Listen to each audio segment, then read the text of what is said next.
E aí, família, vamos lá? 3 materinhas pra você, tá? Tá na hora do vídeo. Sim, troquei hoje, tá? Pra gente tentar dar uma mudada. Mas vamos lá, 3 matérias pra você ficar bem informado, tá? O Banco do Japão decidiu aumentar ainda mais as taxas de juros.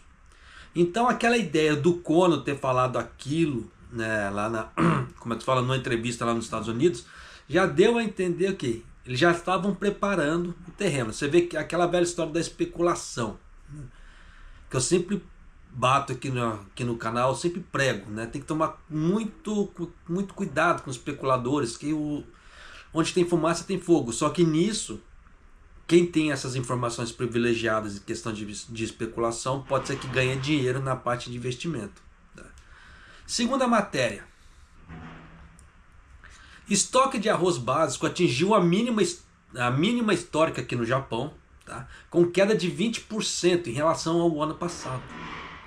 Eu havia alertado nisso. Quem acompanha o canal aqui deve se lembrar que eu sempre vim alertando esse tipo de coisa. Tá. Dá problema? Dá problema. Tá? Mas por que dá problema, japonês? Além de dar aquele prenúncio de falta, aumenta os preços. Por quê? Falta produto, todo mundo vai querer aquele produto, o restante que tem, e os valores vão cada vez aumentando, cada vez mais. Então você vê que o próprio governo japonês procura a inflação para ele. É burrice? Porra, pra caramba, mas vai fazer o quê, né? Aí a terceira matéria, né? As vendas globais das montadoras japonesas caíram em junho devido às vendas lentas na China. Então você vê que estão culpando a China pelas, como é que fala assim, pela baixa nas vendas. Só que eles falam vendas globais. Vendas globais, que é? No mundo inteiro. Então tem aquela questão da interpretação, tem que tomar muito cuidado com isso. Então se está dando problema no resto do mundo, por que só a China? Né? Mas vamos lá. Vamos comentar aqui, vamos começar em relação ao Banco do Japão. Por que disso do Banco do Japão? Porque disso aqui é que vai basicamente definir o rumo para que lado que o Japão vai na parte de, como é que se fala? De investimentos, etc. Tá? Porque as outras partes financeiras, o BOJ, que é o que deveria regular aqui no Japão, não regula. Quem regula é o ministro das finanças aqui. Você viu que quando deu aquele problema todo, o ministro das finanças que veio a público e falar. Nem o Ueda se pronunciou. Passou vergonha? Porra, pra caramba, né? Mas vamos lá, escuta só.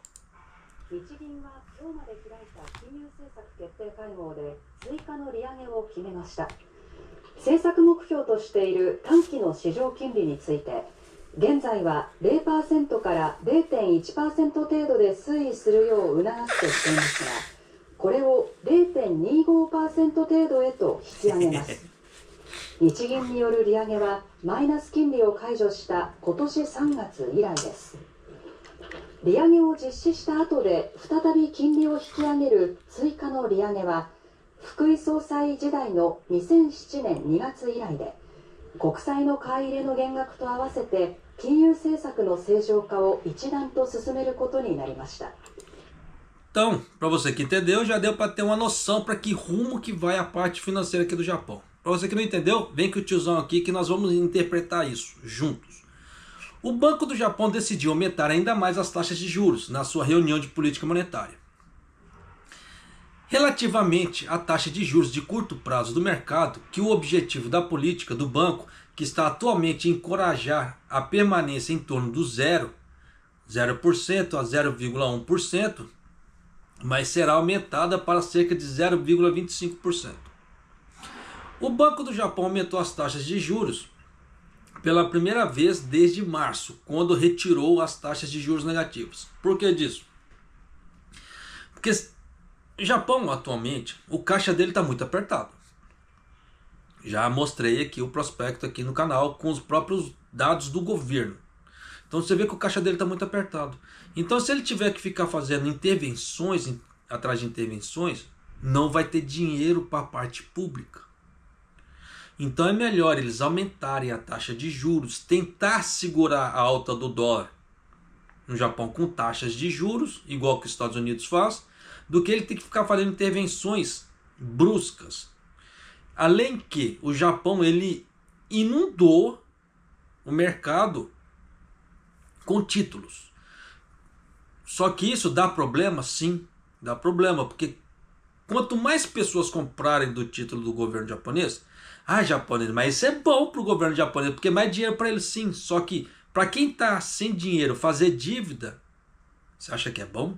Então ele tem que tirar de alguma maneira, aos poucos, os títulos do mercado. Só que não pode ser de uma vez também, porque senão dá choque. Aí dá aquela famosa bolha, pluk. Então tem que ir na manha, com calma e ir tirando. Só que nisso tem gastos também. Então para quem está endividado fazer mais dívida,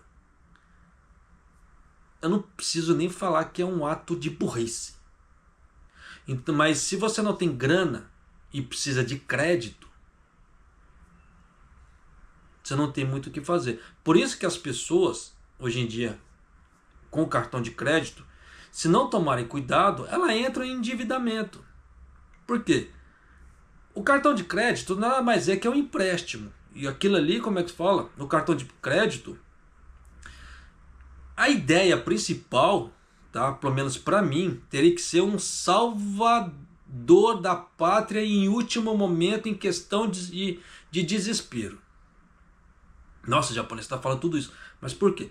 Porque o cartão de crédito, para mim, tá? Ele deveria ser usado só em último momento, e quando a pessoa não tem mesmo assim aquela grana para poder pagar. Porque se acontece alguma coisa e ela fica endividada no cartão de crédito, aquilo vira uma bola de neve. E se você pagar à vista, dependendo do local que você vai pagar, do que você vai pagar, aí você ainda consegue desconto. Esse desconto ainda, como é que fala assim, além de não deixar você endividado, você ainda consegue uma grana extra. Então é questão de inteligência. Mas tem que se tomar cuidado. Então por isso que o governo japonês ele vai jogando essas linhas de crédito, no caso assim os títulos, para ele virar grana para ele. Só que nisso ele está se auto-endividando. É com uma coisa bem parecida com essa ideia do cartão de crédito. Por quê? Tem juros e lá na frente ele vai ter que pagar os juros para os credores. Japonês, mas se ele deixar o título dele a zero, quem que vai aplicar como é que se fala assim, num título que não vai te render nada?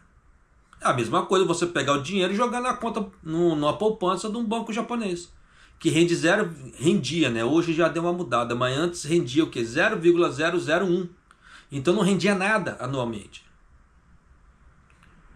Era só para deixar dinheiro parado. Quem quer ganhar dinheiro, investidor que quer ganhar dinheiro, não vai fazer isso. Até porque dependendo da oscilação, é complicado. Agora a oscilação está muito maior. Mas naquela época da deflação, as oscilações eram praticamente quase nulas.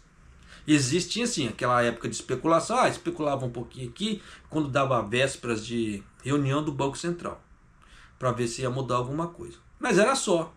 Mas agora não, você vê que agora o troço tá bravo. Você vê que a especulação aqui no Japão aumenta o dólar ou diminui o dólar, sem precisar de intervenções do banco. Já trouxe dois exemplos de especulações que aconteceram aqui no Japão, que caíram muito, tá? A parte do dólar. Claro que já subiu, né? Mas porque especulação não dura muito tempo. É igual aquela velha história, que mentira tem perna curta, né? Então não dura muito tempo, mas já dá uma sobrevida ali, ganhando alguns dias. Mas não é o suficiente. O ideal é travar o crescimento. Por isso que eles estão jogando esse aumento da taxa de juros, que é para reforçar aquele aumento da taxa de juros que o ministro das finanças aqui do Japão, o Suzuki, ele anunciou. Eu acho que foi o Suzuki ou o Kanda, um dos dois, né?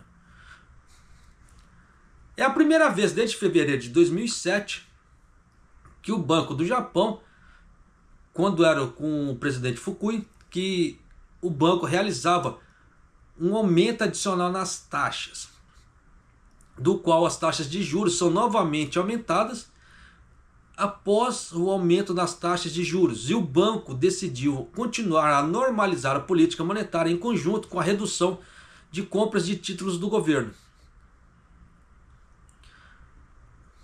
O Banco do Japão decidiu reduzir suas compras mensais de títulos do governo que continuou a comprar como parte da sua flexibilização em grande escala, do atual montante mensal ao de aproximadamente 6 bilhões de ienes para aproximadamente 3 bilhões de ienes, né, a partir de 2026. Então, mas você vê que 2026 ainda, o troço está longe, né? Mas você vê que eles têm que tirar do mercado, porque quanto mais tempo eles deixarem isso no mercado, é pior para eles. Aí eles sempre vêm com aquela matéria assim, o Japão está com não sei quanto de dinheiro de transações não realizadas. Beleza, transações não realizadas não é dinheiro. O dinheiro só é dinheiro quando ele está ali, transação realizada.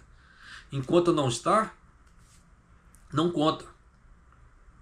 Então nessa parte, o Banco do Japão, ele pisa muito em ovos. Só um minuto. Para poder tentar regular um pouco da economia do Japão. Porque é aquela velha história. O Banco do Japão ele faz uma coisa. Só que o ministro, no caso assim, a parte do Kishida faz outra, aí fica difícil, fica pra caramba. Tá? Fica muito complicado. Então tem horas que realmente tem que tomar um certo cuidado. Mas isso aqui vai ser bom pro Japão? Em parte sim, vai tentar dar aquela estabilizada no aumento do dólar. Só que dá para ter uma ideia ainda? Nós vamos ver nos próximos dias. Tá? Nos próximos dias vai dar para, como é que se fala, ter uma noção como é que a coisa tá. Se você perceber, por exemplo, que começou a dar uma estabilizada, beleza, aí você já sabe que a coisa vai dar uma segurada, aí dá para você começar a pensar em fazer, como é que fala assim, investimentos. Investimentos que eu falo assim, questão de mandar dinheiro, trazer dinheiro do exterior ou algo assim com taxas mais módicas. Porque senão fica nessa oscilação, sobe e desce muito, é tenso para você fazer, como é que se fala assim, qualquer plano. Porque um dia pode ser que você pague caro, outro dia você pague mais barato, e nisso dá problema na, como é que fala assim, na parte orçamentária, né? Mas vida que se segue. Então vai na manha, tá? Espera alguns dias para ver o que vai dar aqui no Japão. Para quem quiser investir, no caso aqui no Japão, tá? Eu não recomendo, canso de falar, eu por enquanto não recomendo investir no Japão, porque é perder dinheiro. Mas encerra aqui essa matéria, tá? Essa parte. Vamos lá para a próxima, do arroz. À medida que o preço do arroz continua a subir, o estoque de arroz, que é um alimento básico, no final do mês passado era de 20% inferior em relação ao mesmo mês do ano passado. O mais baixo desde o início da manutenção dos registros. O ministro da Agricultura, Floresta e Pesca apresentou uma situação atual e as perspectivas relativas à procura e à produção do arroz na reunião do Conselho realizada. De acordo com esse relatório, a procura de arroz como alimento básico até o mês passado foi de 7,02 milhões de toneladas, com um aumento de 110 mil toneladas em relação ao ano anterior, marcando a primeira vez em 10 anos que a procura do arroz aumentou. Mas isso é direto, todo ano tem. Tá? Não sei que viagem que esse bicho está falando. Por que eu estou falando esse tipo de coisa? Porque o Japão, ele procura exportar isso. Ele sempre está fazendo um lobby para poder exportar o arroz. Então, quanto mais restaurantes querem fazer produtos o mais próximo possível da cultura japonesa, ele tem que usar o arroz japonês. Isso é fato. Não adianta querer usar mistura de arroz agulhinha com arroz japonês, que dá ruim. Não dá legal. Eu já vi muito restaurante no Brasil fazer isso. Mistura de arroz agulhinha com arroz japonês, para tentar render. Tá? Mas o sushi, desculpa, para quem já comeu o sushi daqui, vê que o sushi daí do Brasil, desculpa, em determinados locais, não são todos, tá? É uma merda. Não tem outra palavra para falar. Então tem que se tomar muito cuidado, sim, tá? Nessa parte. Além que também, essa ideia da procura, por quê? Tá diminuindo a oferta. Oferta, assim, a quantidade de produto. Então, quem precisa do arroz, pro negócio dele, vai procurar mesmo. Para poder comprar, para poder manter seus estoques. Então a procura vai ser maior, lógico. Então tem uma série de fatores aí. Mas você vê que o próprio governo criou essa situação quando ele diminuiu, né, a quantidade de campos de arroz a ser plantados no Japão. Quando o governo Kishida fez essa mudança, eu trouxe aqui no canal. Ainda falei, vai dar problema? Vai dar problema. Né? Mas, continua. O Ministério da Cultura, Floresta e Pesca afirma que a procura pode ter aumentado porque, além do forte turismo receptivo, os preços estavam a subir mais lentamente do que outros produtos, como pão e macarrão. Não só isso, tá? A parte do... como é que se fala? Do turismo, sim. Imagina só comigo. Vem aquele monte de turista querendo comer todos os pratos do Japão porque quer se deliciar. Aqui, comendo um sushi bacana, comendo, como é que fala assim, uns donburi. Donburi, para quem não sabe, são aqueles chawans com aquelas coisas. Igual tem katsudon, que é um donburi, e outros tipos de prato. Então, aquilo vai arroz, vai muito arroz.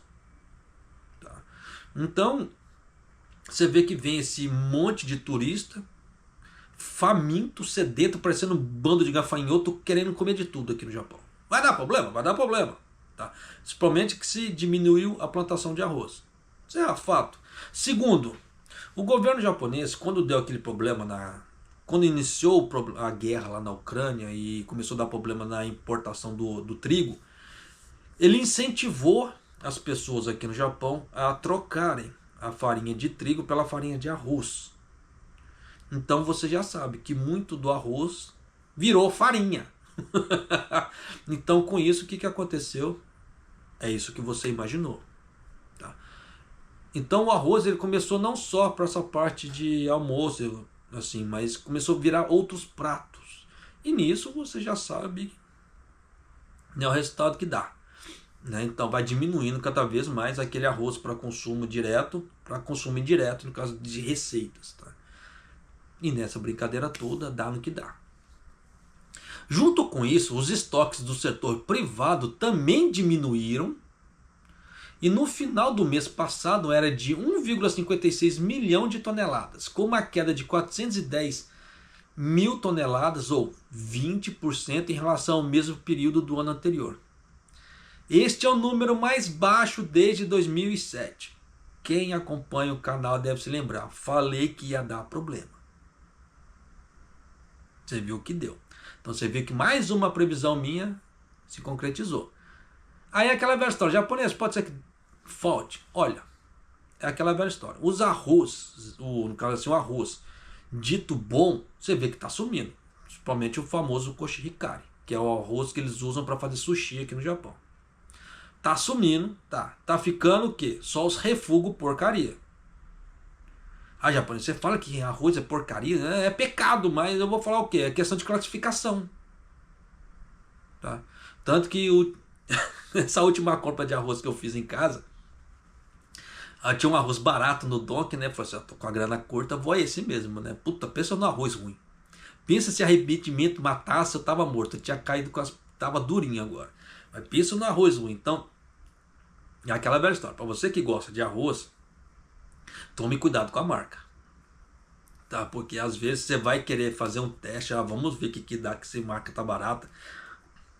A grana tá curta. Você vai ter que comer produto ruim. Aconteceu comigo. Eu vou fazer o quê?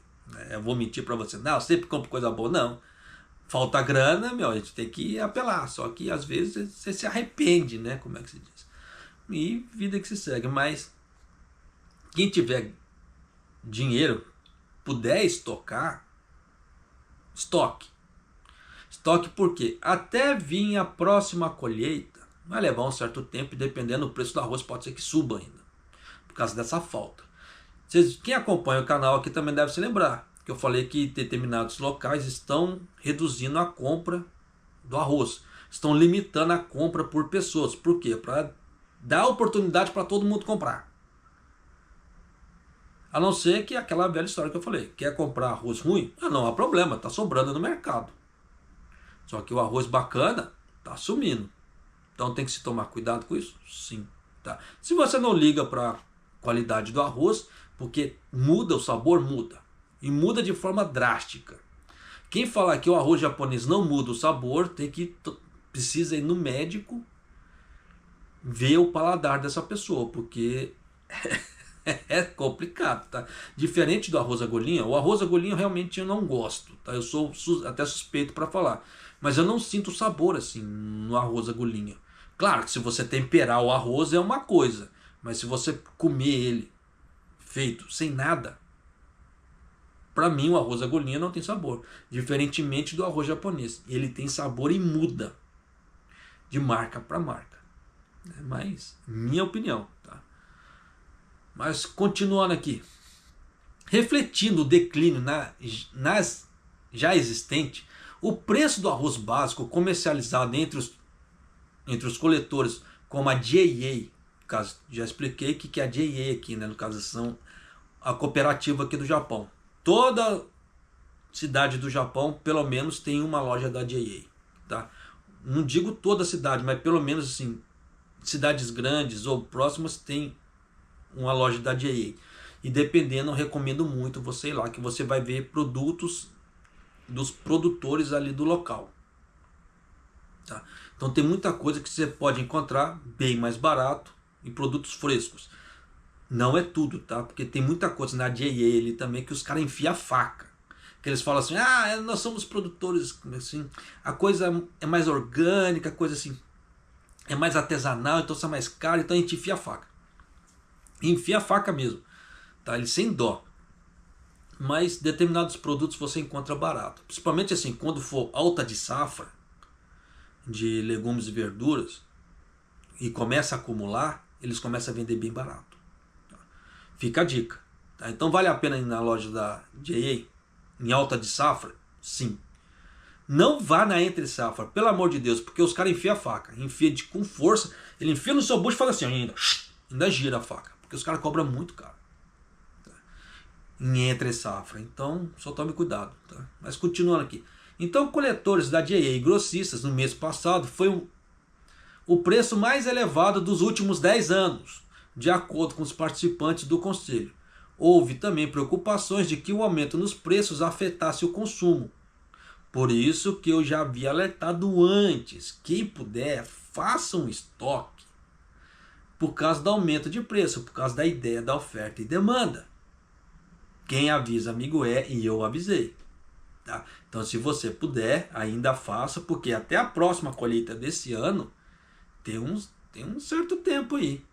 Tá? E esse bando de turista gafanhoto que está vindo aqui no Japão, pode ser que dependendo, se aumentar ainda mais o turismo, a situação vai deteriorar mais rápido ainda. E lembrando, logo logo o feriadão tá aí. Tá? Então muita gente vai viajar, muita gente vai comer fora. Então tem que se tomar cuidado sim, muito. Tá? Por outro lado,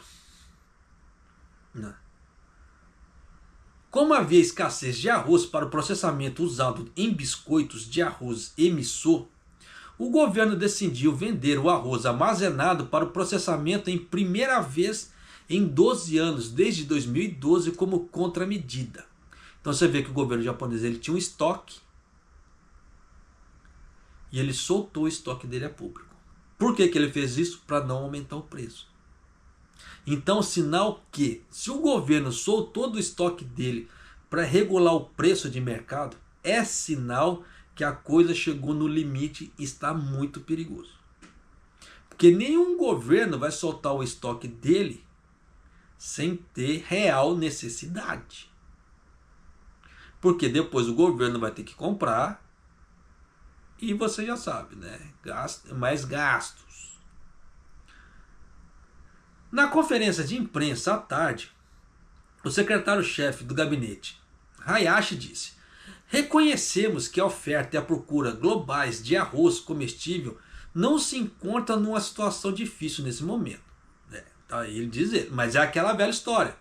Cansei de falar aqui. Se você se contenta com refúgio, porcaria, não há problema. É o que ele quis dizer. Claro que ele não podia falar assim. Se você se contenta com porcaria, vai em frente. À medida que a colheita do arroz do ano Reia, essa pronúncia é foda, que tem o katakana, no caso assim, tem o HA e o RA. As pronúncias são complicadas, então no caso seria Reiwa, né? Não Reiwa. Então a gente tem que tomar muito cuidado. Eu falo assim porque às vezes você está escutando vídeo das pessoas, igual por exemplo Tiba. A pessoa fala Shiba. Porra, me dá um ódio no coração. Mas é aquela velha história. A pessoa pronuncia da forma que ela lê. Só que por isso que é importante você estudar o Nihongo. Porque dá essas diferenças de pronúncia. Tá? Mas vida que se segue. Então, ureia, né? A situação da produção também mudará. Né? Continuaremos monitorando de perto a tendência de oferta, demanda e preço. Claro que a oferta, no caso a situação de produção também vai mudar. Porque pensa comigo, tá um calor miserável. Dependendo, pode ser que estrague a plantação. Isso para começar. Isso se não passar um taifu, né, os famosos tufões, e sair regaçando as plantações. Vai dar problema também.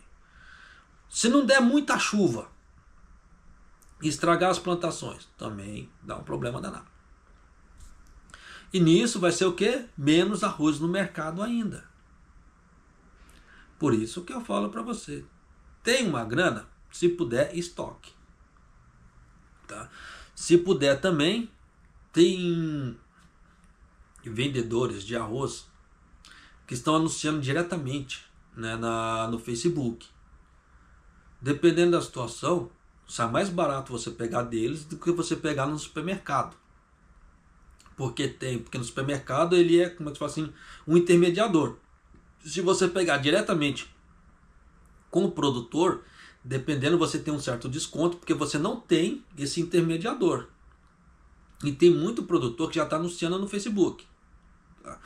Então, quem puder, evite intermediadores, igual o supermercado, etc. Porque você vai pagar um pouco mais barato. E esse de grão em grão enche o papo. Tá?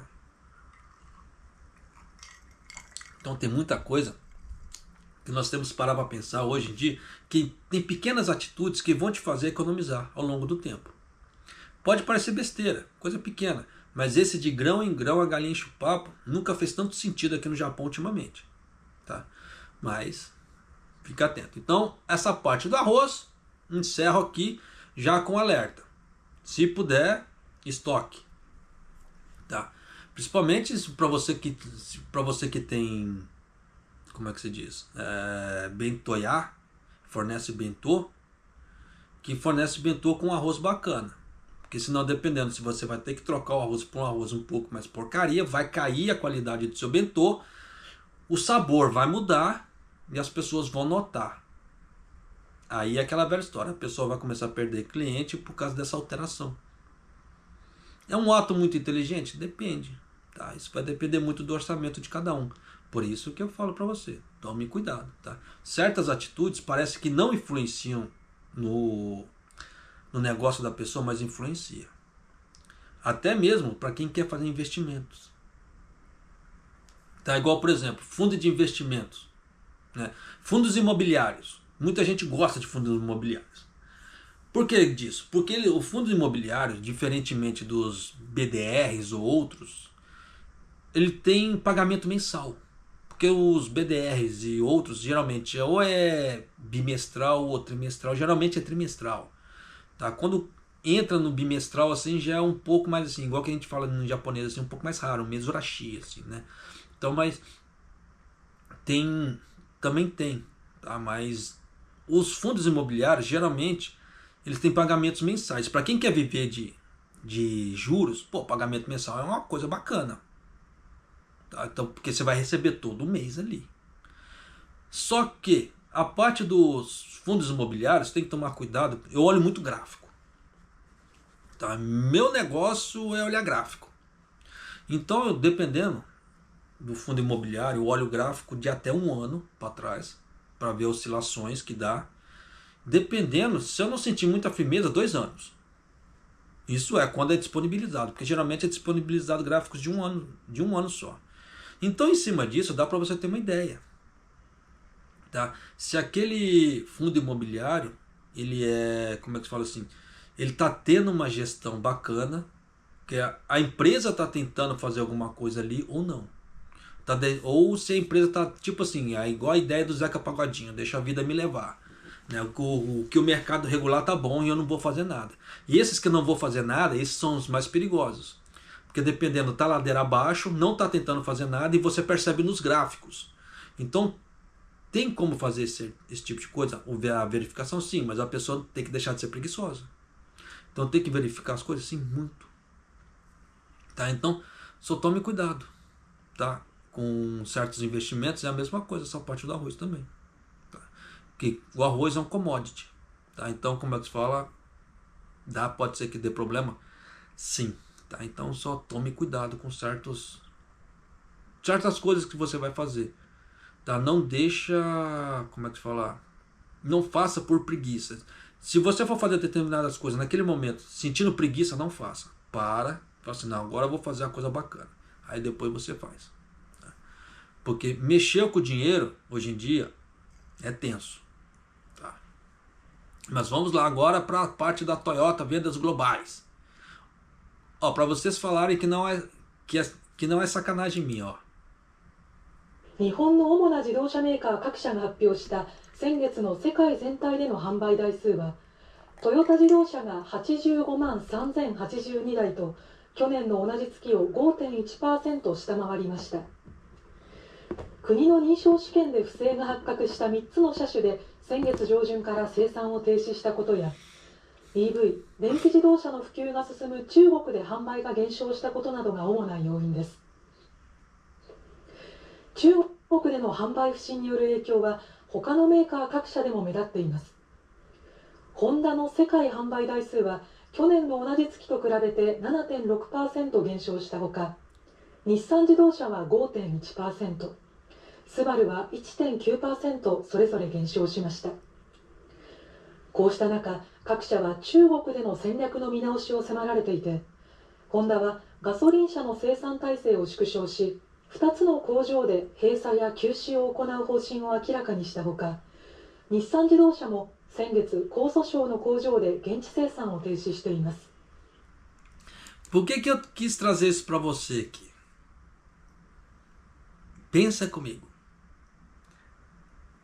Pois é, não sei se é isso que você pensou, tá? Porque eu não consigo ler pensamento. Mas brincadeiras à parte, vamos lá. O volume de vendas globais das principais... Você vê que eles falam globais, então a partir da hora que você fala global, é o mundo inteiro. Tá? O volume de vendas globais das principais montadoras japonesas em junho é visivelmente menor que no mesmo mês do ano passado, devido às vendas lentas na China.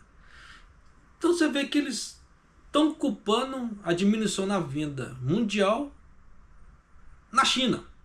Faz sentido? Não, não faz.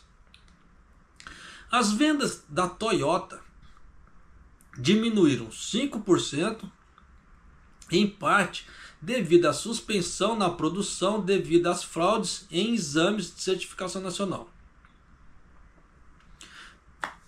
Eu já havia falado que ia acontecer isso, né? Que eles iam pegar certas coisas e ia justificar. Da mesma forma que o governo japonês ia justificar as paradas das montadoras para a queda do PIB. Pois é, aquilo que eu falei está se concretizando. Quem acompanha o canal que deve se lembrar, né? Que eu havia feito essa previsão aqui. O volume de vendas mundiais, tá, da Toyota em junho, anunciado pelas principais montadoras japonesas, foi de 853.082 unidades, com uma queda de 5,1% em relação ao mesmo mês do ano passado. Os principais fatores incluem a suspensão da produção, tá? Supondo, por que eu falo assim? Porque eles estão supondo que se não tivesse a suspensão, as vendas teriam aumentado, ou teriam continuado.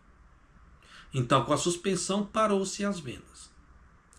Eles estão achando que todo mundo no Japão está com dinheiro, né? Mas continuando. Então, os principais fatores são que a suspensão da produção em junho de 3 modelos de veículos que foram considerados fraudulentos nos testes de certificação nacional E o declínio nas vendas da China. Você vê que eles não falam especificamente na China, onde os veículos elétricos estão a se tornar mais populares. Então você vê que eles falam de vendas globais, mas culpam a China. Faz sentido? Não. Então você vê que eles estão tentando usar o quê? A China como cortina de fumaça. Só que isso traz um grande problema.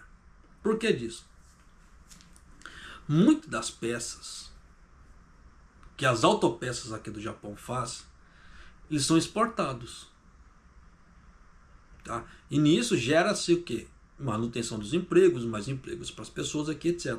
A partir da hora que dá queda, você já sabe o que acontece. Menos horas trabalhadas para as pessoas aqui, porque deu queda lá, não precisa vender lá, porque lá não vai vender, então não precisa mandar, porque não vai ter pedido. Então, menos horas trabalhadas, dependendo, menos vagas de emprego aqui no Japão. Então você vê que a coisa está cada vez pior. Pois é.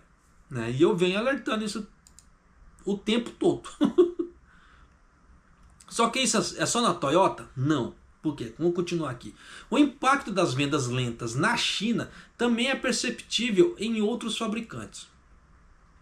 O volume de venda global, no caso da Honda, diminuiu 7,6% em comparação ao mesmo mês do ano passado. As vendas da Nissan diminuíram 5,1% e as vendas da Subaru diminuíram 1,9%. Nessas circunstâncias, as empresas estão a ser forçadas a rever suas estratégias na China, como a Honda, que anunciou os planos para reduzir o seu sistema de produção de veículos a gasolina e encerrar ou suspender duas fábricas da Nissan, encerrar e suspender duas fábricas. Ponto, no caso da Honda. E a Nissan, né, suspendendo, né, produção nas fábricas ali na província, só que ele não falou que província que é. Tá? Então, como é que se fala? Então já dá para ter uma ideia que a ideia do problema não é global, é na China. Por isso é que tem que tomar cuidado com a interpretação. Por isso que geralmente a gente tem que ler tudo e interpretar. Porque se ficar só naquela ideia, Ctrl C, Ctrl V, copia e cola, é tenso. Tá? Por isso que tem que ter interpretação ali. Então nesse caso não é problema global, é problema na China. Tá? Porque eles falam a China de forma direta. Aqui. Porque senão, se fosse global, falar assim, tá dando problema no Reino Unido, tá dando problema nos Estados Unidos. Não. Ele especifica só a China. Então você vê que o negócio, o bicho está pegando lá. Aí de duas uma. Ou a economia da China tá muito porcaria, tá? E não estão divulgando na mídia. Ou realmente os carros elétricos estão se popularizando e os carros japoneses estão ficando para trás. Mas se essa parte da popularização dos carros elétricos for verdade, as montadoras japonesas vão se lascar. Só não vão se lascar tão rápido porque existe aquele velho lobby. Tá? A Toyota, como é muito forte, ela faz o lobby dela para ir mantendo ali. Mas dependendo da situação, que os governos começarem a falar da popularização dos carros elétricos para descarbonização, essas montadoras japonesas que não têm carro elétrico, vai ficar para trás. Vai dar um problema miserável. E o Japão, basicamente, ultimamente, nos últimos anos, ele está vivendo do quê? Do automobilismo. Então, se ele não mudar, se as montadoras japonesas não correrem para criar um carro elétrico logo, principalmente a Toyota, vai dar problema daqui a algum tempo.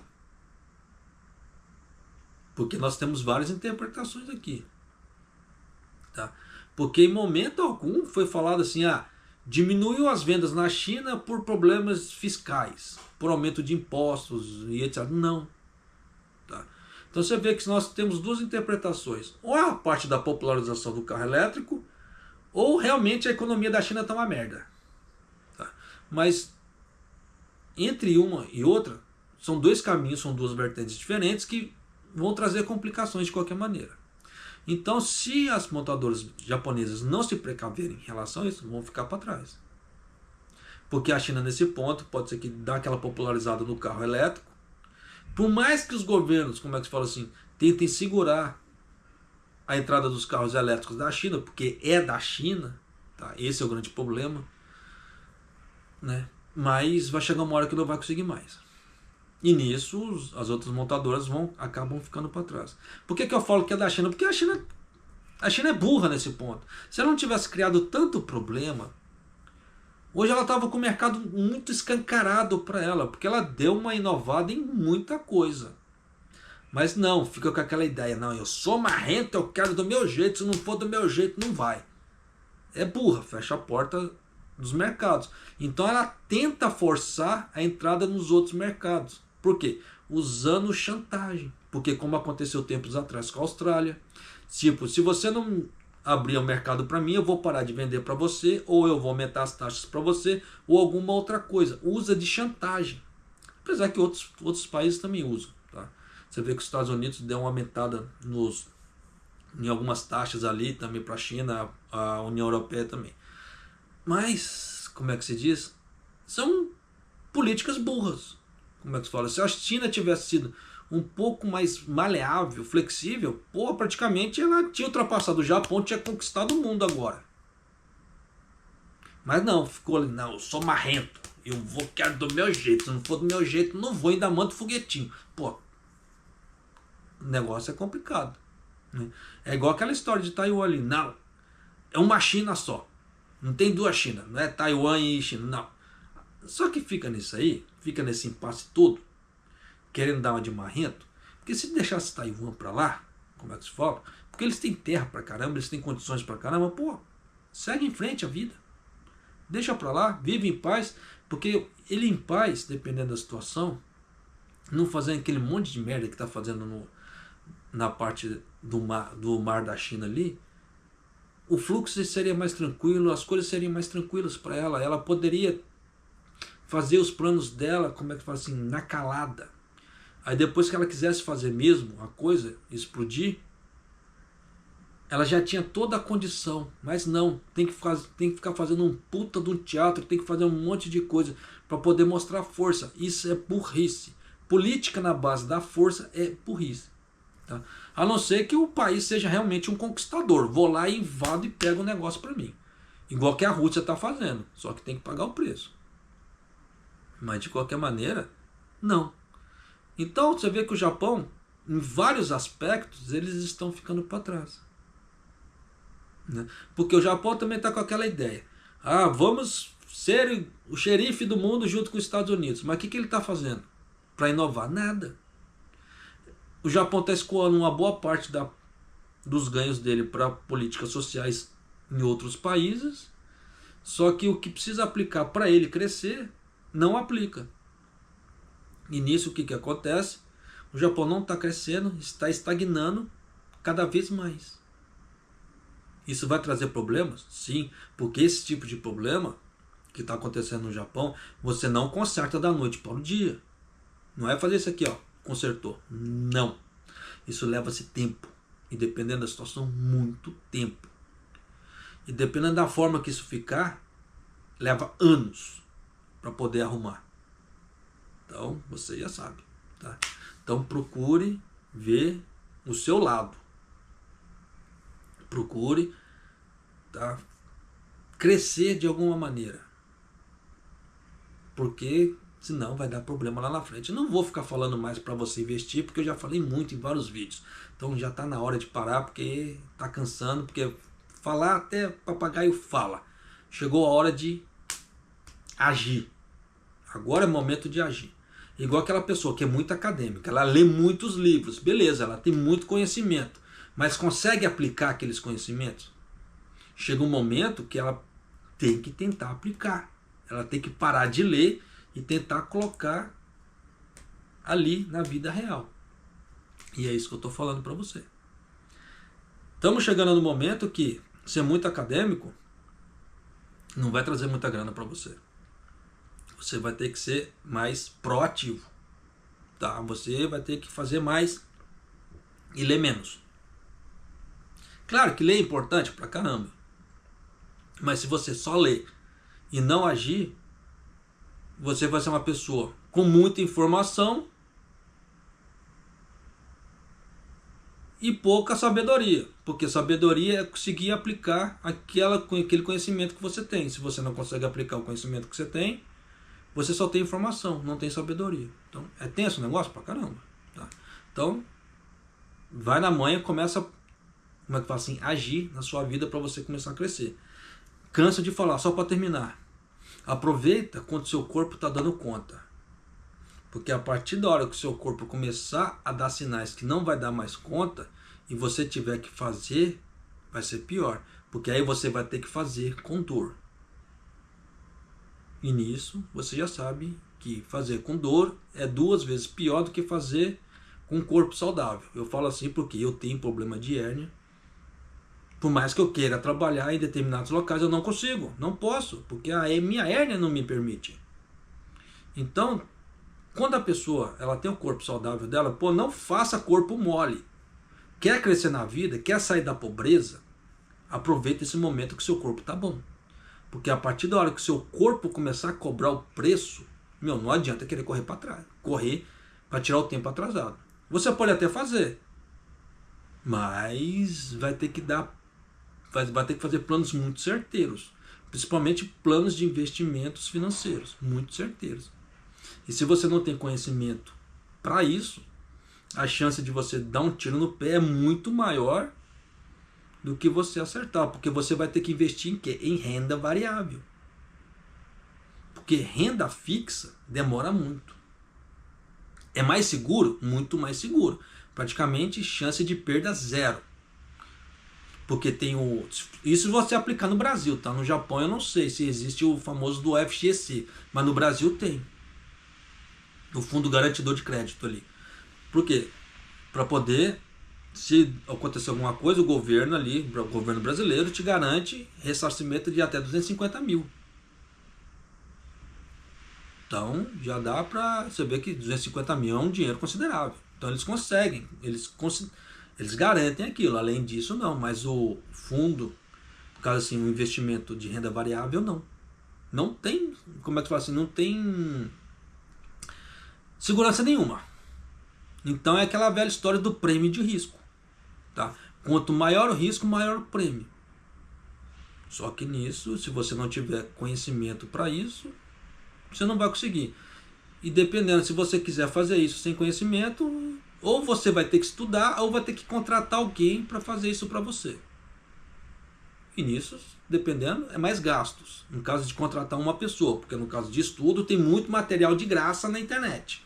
Principalmente no YouTube tem muita coisa. Tá? Então se você vai ter que gastar um tempinho ali para você estudar, tá? Ver um videozinho bacana. Aí rola. Só que você vai ter que ir na manhã também, fazendo seus testes práticos. Só que teste prático na área de investimentos leva tempo também. Porque tem gente que já vai lá de uma vez, com cara e coragem, já soca lá todo o dinheiro. Dependendo, perde tudo de uma vez. E é burrice. Porque renda variável, você tem que diversificar seu portfólio. Pelo amor de Deus, nunca soque tudo em uma coisa só, principalmente renda variável. Porque o próprio nome já fala, variável. Então ele vai variar para cima ou para baixo. Então se você diversificar seu portfólio, enquanto um rendimento estiver aqui embaixo, o outro pode ser que esteja aqui em cima, ou os dois embaixo, ou os dois em cima. Não dá para saber. Então diversifique seu portfólio na renda variável. Mas veja prospectos, analise gráficos para ver como é que a coisa está indo ali. Se eles têm como é que fala assim, um histórico bacana, que estão tentando segurar o negócio, ou se estão levando igual o Zeca Pagodinho ali, deixa a vida me levar. E nesse deixa a vida me levar, pode ser que o negócio afunde. Não ao ponto de falir, mas você vai perder dinheiro por muito tempo. Isso que quer dizer o quê? Besteira. Tá? Burrice.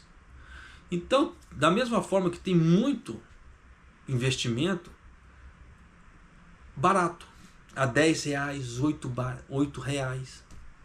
Eu fiz vários esses dias para trás, né?